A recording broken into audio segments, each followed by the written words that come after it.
Good noon, all of you. I am here to speak on the idea of government and the idea of ideas in government. Government for me is what enables people to speak on value addition, to speak on events like TED.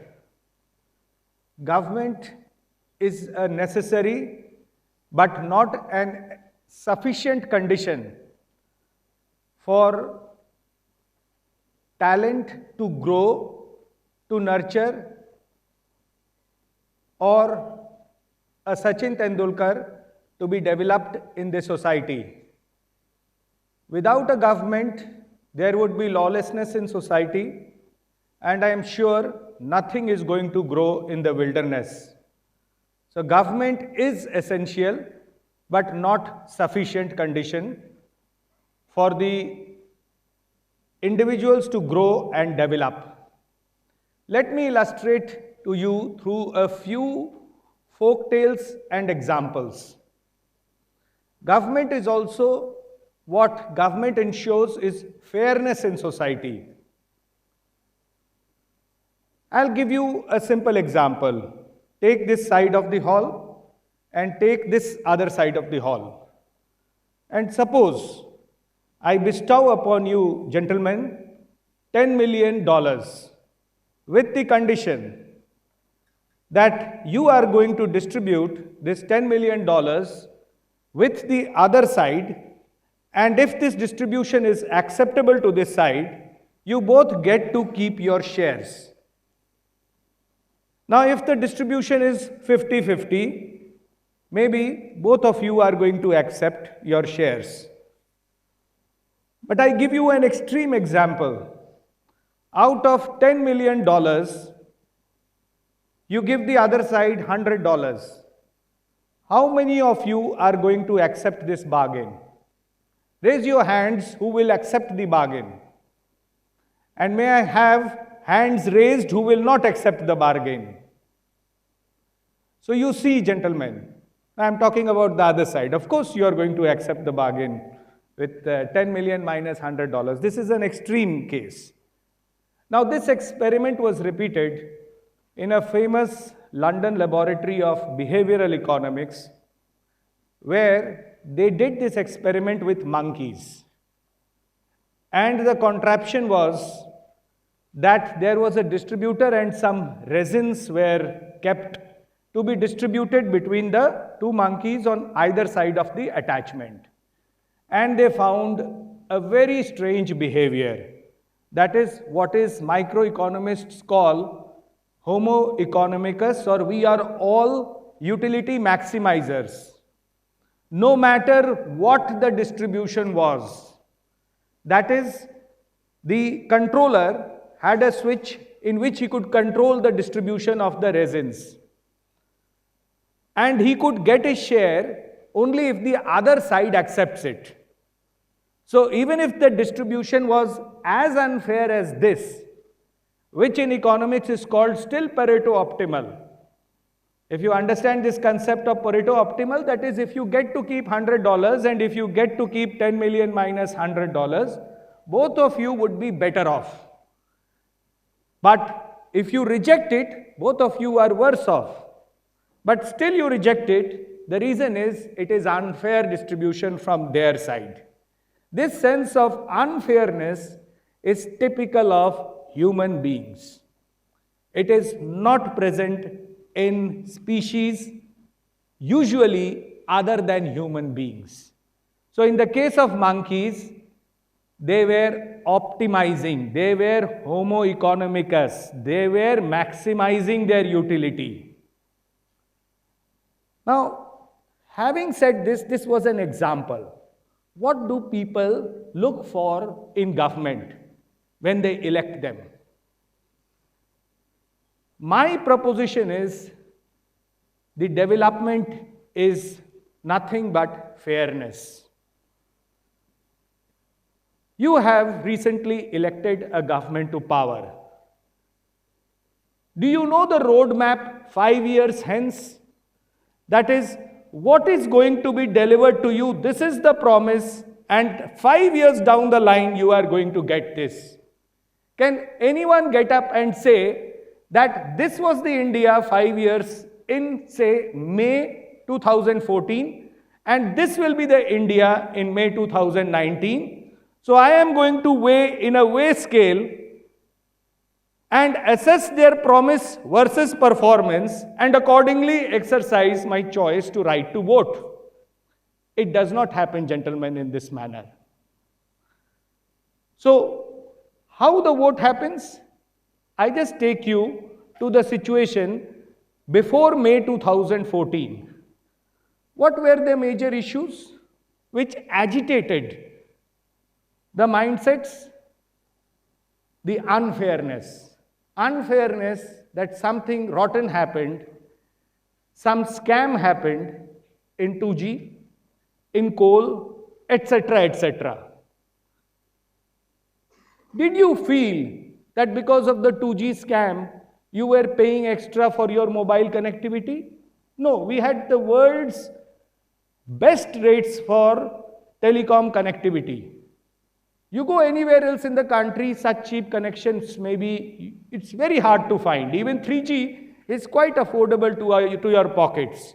You spend 500 to 1000 rupees a month, you get very good 3G connectivity throughout the month, which is very cheap if you convert it into dollar terms. So where was that ire? Ire was the sense of unfairness. The second issue which I would like to highlight, to tell you exactly, we are all cricket crazy, or most of us are cricket crazy in this nation, that what is the role of the government? I think every one of you would love to watch the bat-ball duel between Brett Lee and Sachin in their primes. How is this made possible? First of all, there has to be fair rules. Rules of the game cannot be changed to suit a team, no matter where the match is played. The beauty of the game will be lost if the rules are tailored to favor a team. That is the job of the legislature. The second is an enabling environment for both to give their best. How does it happen? You have a good groundsman, a curator, a pitch maker, a stadium builder, the right ambience, a crowd cheering, and whole lot of other activities happening for an event to take place, so that both give 120% to that match. And the last is the umpire. Umpire, can you watch and enjoy a match where you know that the umpire is going to be biased? You want a fair umpire, and you want a fair third umpire in appeal. The decision may be wrong, but the intent has to be right. And then, is the rule making enough? Is the act enough? No. It is what action matters. The rule making is not enough. That doesn't give rise, that is not a necessary condition for a Brett Lee versus Sachin Tendulkar. If there is no Brett Lee, there is no Sachin Tendulkar. If there is no Sachin Tendulkar, the beauty of Brett Lee is not going to come forth. So you need both for the best in the individual to come out, and you want an enabling environment. So the role of the government, be it the legislature, the executive, or the judiciary, is akin to a rule maker, the selectors, the groundsmen, the stadium builder, and the umpires. They are necessary but not sufficient. The license Raj and the permit Raj. Do you get a sense that the builder oversells your flat or overprices his flat because he has to pay a premium for the license he obtains from the government? The answer is no. The transfer of the premium which he pays to obtain the license is not felt or perceived to have been transferred to the buyer. But when a scam comes out, why is the anger? The anger is the perceived sense of unfairness. So, gentlemen, I see government as an enabler and as a fair dispenser of an environment of equal opportunity to all. Now, this sense of playing fairly and providing an equal opportunity to all doesn't mean that the government is equal to all, because the capabilities, the abilities of everybody is not alike. The abilities are different. It depends on both nature and nurture. So the government, the equality of opportunity also means that the government is fair in its dispensation to ensure that opportunities are not equal, but equal is in its truest sense. Finally, the individuals in the government. There are three kinds of individuals which is there in every profession. One is of the type Duryodhana. Who was the Duryodhana? Who said, "Give me power and I will disrobe Draupadi."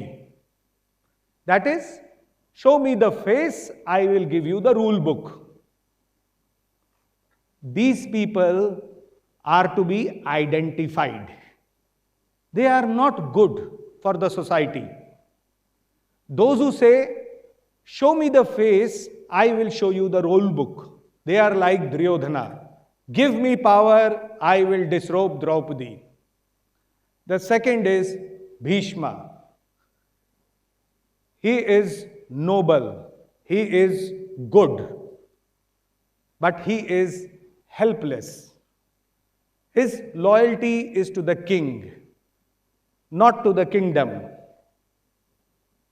The third is Arjuna. Arjuna, with his Guru Krishna, lifts the Gandiva, the desireless action. I may face death, but karma, nishkam karma is to be done. The dharma is to be upheld. So lift the Gandiva. Battle is always between the Duryodhana and the Arjuna, and the greatest damage is done to the system by the Bhishmas. Thank you, gentlemen.